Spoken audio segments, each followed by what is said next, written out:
గత 9 నెలలకు పైగా అంతర్జాతీయ అంతరిక్ష కేంద్రం ఐఎస్ఎస్లో చిక్కుకున్న నాసా వ్యోమగాములు సునీత విలియమ్స్, బుచ్ విల్మోర్లు ఎట్టకేలకు భూమిపైకి తిరిగి రానున్నారు.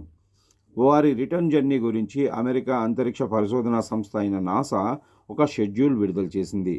అమెరికా కాలమానం ప్రకారం మార్చి 18న సాయంత్రం వ్యోమగాములు ఐఎస్ఎస్ నుంచి బయలుదేరతారని తెలిపింది. సునీత విలియమ్స్, విల్మోర్తో పాటు అమెరికా, రష్యాలకు చెందిన మరో 2 వ్యోమగాములు కలిసి స్పేస్ ఎక్స్ క్రూ డ్రాగన్ క్రాఫ్ట్లో బయలుదేరతారని పేర్కొంది. వీరి రెస్క్యూ కోసం నాసా, స్పేస్ ఎక్స్ సంయుక్తంగా క్రూ 10 మిషన్ను చేపట్టిన విషయం తెలిసిందే. ఇందులో భాగంగా కెనడీ స్పేస్ సెంటర్ నుంచి ఫాల్కన్ 9 రాకెట్ను శనివారం తెల్లవారుజామున 4:30 గంటలకు ప్రయోగించగా ఆదివారం ఉదయం అది ఐఎస్ఎస్కు చేరిన సంగతి తెలిసిందే. ఐఎస్ఎస్ నుంచి వ్యోమగాములు బయలుదేరిన తర్వాత అమెరికా కాలమానం ప్రకారం మంగళవారం సాయంత్రం 5:57 అంటే భారత కాలమానం ప్రకారం బుధవారం తెల్లవారుజామున ఫ్లోరిడా తీరంలో డ్రాగన్ క్యాప్సూల్ ల్యాండ్ కానుందని నాసా తెలిపింది.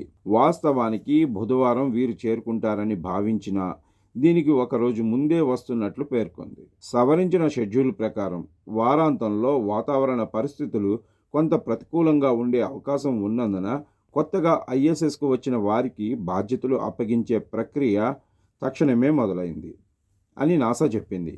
సునీత విలియమ్స్, బుచ్ విల్మోర్తో పాటు NASA astronaut Nick Hague, Russia అంతరిక్ష పరిశోధనా సంస్థ Roscosmos cosmonaut Alexander Gorbunov Dragon క్యాప్సూల్లో భూమికి చేరుకుంటారని తెలిపింది. సోమవారం సాయంత్రం నుంచి తిరుగు ప్రయాణం లైవ్ టెలికాస్ట్ చేయనున్నారు. స్పేస్ ఎక్స్ డ్రాగన్ క్యాప్సూల్ ద్వారా అమెరికాకు చెందిన Anne McClain, Nichole Ayers, Japan వ్యోమగామి టకుయా ఒనిషి, రష్యాకు చెందిన కిరిల్ పెస్కోవ్లు ఐఎస్ఎస్కు చేరుకున్నారు. ఆదివారం ఉదయం 9:37 డ్రాగన్ వ్యోమనౌక భూమికి 400 కిలోమీటర్ల ఎత్తులోని ఐఎస్ఎస్తో విజయవంతంగా డాకింగ్ అయ్యింది. అనంతరం విల్మోరు ఐఎస్ఎస్ ద్వారాన్ని తెరిచి ఆనవాయితీ ప్రకారం వ్యోమనౌక బెల్లును మోగించారు. తర్వాత అందులోని 4 వ్యోమగాములు ఒక్కొక్కరిగా అంతరిక్ష కేంద్రంలో ప్రవేశించారు. సునీత బృందం ఐఎస్ఎస్ నుంచి తిరుగు ప్రయాణమయ్యే వరకు అక్కడ 11 మంది వ్యోమగాములు ఉంటారు. కాగా గతేడాది జూన్ 5న వారం రోజుల పరిశోధన కోసం ఐఎస్ఎస్కు వెళ్లిన భారత సంతతికి చెందిన నాసా వ్యోమగామి సునీత విలియమ్స్, బుచ్ విల్మోర్లు అక్కడ చిక్కుకున్న విషయం తెలిసిందే.